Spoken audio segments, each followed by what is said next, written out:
And Mind Crypto here. I hope we're all having a wonderful Sunday. I know I am. Just chilling, enjoying some sun today here in the UK. But remember, I am not a financial advisor and none of this is financial advice, and none of the information provided in this video should ever be taken or seen as a signal to buy or to sell. But first and foremost, as usual, we look at the crypto bubbles and we see Quant is down 2 ranks to 78 with a market cap of $1.46 billion. Current price $121 and 24-hour volume is absolutely low at $12 million. We're currently up 0.2% in the hour, up 0.7% in the day, but down 9.5% in the week. Remember, I'm here for the long term.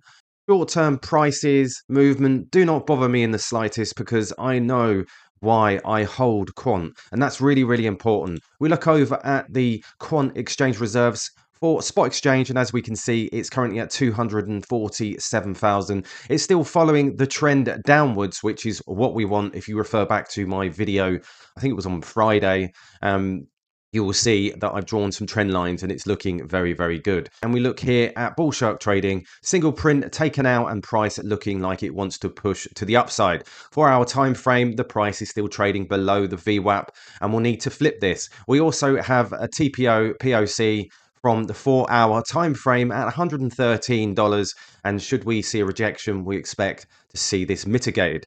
The TPO chart, we can see that price was in range before breaking out to downside and now back in range. The move down to mitigate the single print has left a poor low, which can be seen as a target. Bullish case is we flip the VWAP and price targets the highs at $125 to $127 and the 1-hour POC at $128. He says here order flow after that impulsive move up. We could be seeing sellers absorbing the buying pressure. This is where we look to see which side starts to take control. Absolutely. Today, we're going to talk a little bit about my selling strategy, or what I believe I will do over the next year or so. Now, I found a couple of posts on Twitter that talk about this particular scenario, and we see this from Leds. Whether you're already fully loaded on Quant, you've adopted a DCA strategy, or you're waiting for lower prices, what matters is deciding when to sell. Best strategy for that is to sit on your hands until 2025 and then DCA out. Now, I'm hearing lots of people say when we see ETH hit its all-time high, start to DCA at that point. That's if you want to DCA your Quant and, slowly come out of it, which is absolutely fine. We also see from bull shark trading. Why do I not just sell my Quant and wait for lower prices? Well, there is never a guarantee that prices will go low. My personal strategy is to DCA on pullbacks and key levels. Why? Because I fully understand the value of Quant and what the future holds. In my opinion, seeing prices at these levels is like seeing BTC at $1,000 back in 2013. And for the sake of adding a few dollars cheaper, potentially missing the train is just not worth it, in his opinion. And this was back in May 2023. And we also see this from Render. Microcaps will be millionaires. Quant will set me up for generations. I think with this new strategy, I just hold Quant and never sell. Accumulate micros and sell into the bull market over the next few years. Smash that like if you have a similar plan. Now, there's 3 different sort of views on what to do in the coming few years.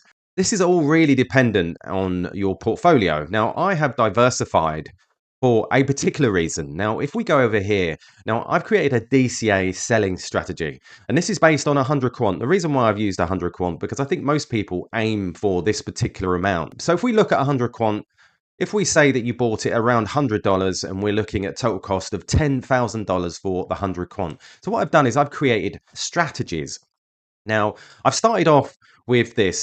So this is beyond the all-time high. So if we're looking at people DCAing out at $700 per Quant, if you were to DCA, your initial amount, which would have been around about 14, leaves 86 Quant, which is basically $9,800. So that gets you your initial money out. Then we've got targets. A 20% DCA, you've got $1,000, you've got $1,300, $1,500. These are all targets, $2,000 per Quant and $2,500 per Quant.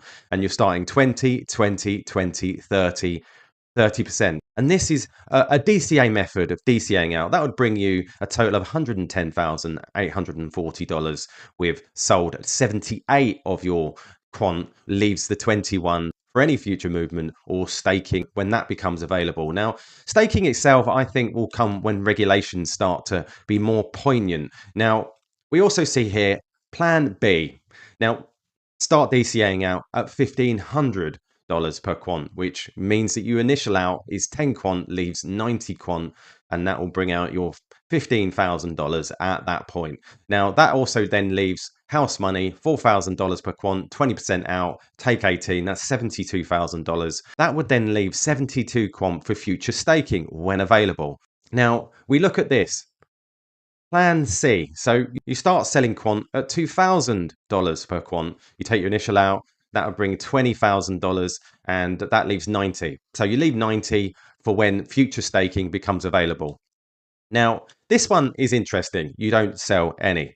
Now, this is the one I'm adopting. The reason why I can adopt this is because I'm well diversified. I've diversified my portfolio around various different narratives within the crypto market, whether we've got AI, we've got DePIN, we've got gaming, and we've got real world assets. Obviously, I include quant within that, but I've got other ones that I can play with. Now, the reason why I will hold on to my quant, I believe it will be at the forefront of any new financial system.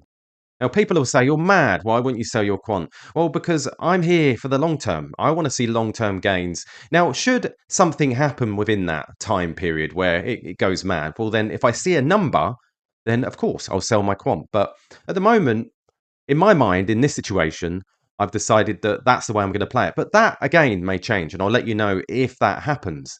Now, I think that's really, really important that we are malleable. We do look at the situation for what it is, and we play it by ear. That's what I'm doing. That's my personal opinion. In my mind, I'm set for holding this until the new financial system starts rolling out. Now, I look at my whole portfolio rather than just single tokens, coins, whatever you want to call them. I will look at it as a whole because that then gives me an overview perspective of where I will be at the end of this bull market, whether that be at the end of 2024, whether that will be at some point in 2025. Nobody really knows. But for me, I am waiting for staking. I'm waiting for regulation. I am waiting for these big news events in the future. So let me know in the comments what you'll decide to do. And I know a lot of people will sell out their bags at all-time highs, which is absolutely fine because I'll be selling everything else at that point. But I will hold my quant. Again, people will say, well, why don't you sell it and then, wait to buy it back in the dip? I'll use other profits to do that. That's not a problem. But with quant, I just think it's special. I think there's so much that we don't know about that will eventually come to the fore and the news and everything else. But that's what I'm at the moment, at present, that's what I'm doing. So let me know in the comments what you're doing, what strategy you're taking. Remember, none of this is financial advice. I'm not a financial advisor. I'm just giving you my ideas to what I believe. And obviously, it's really important that we do have a strategy, whether or not it's a strategy that might change. One thing I'm not is I'm not married to these bags. I'm just looking at the scenarios that could play out. So there you go, guys. All the best, and I'll catch you later.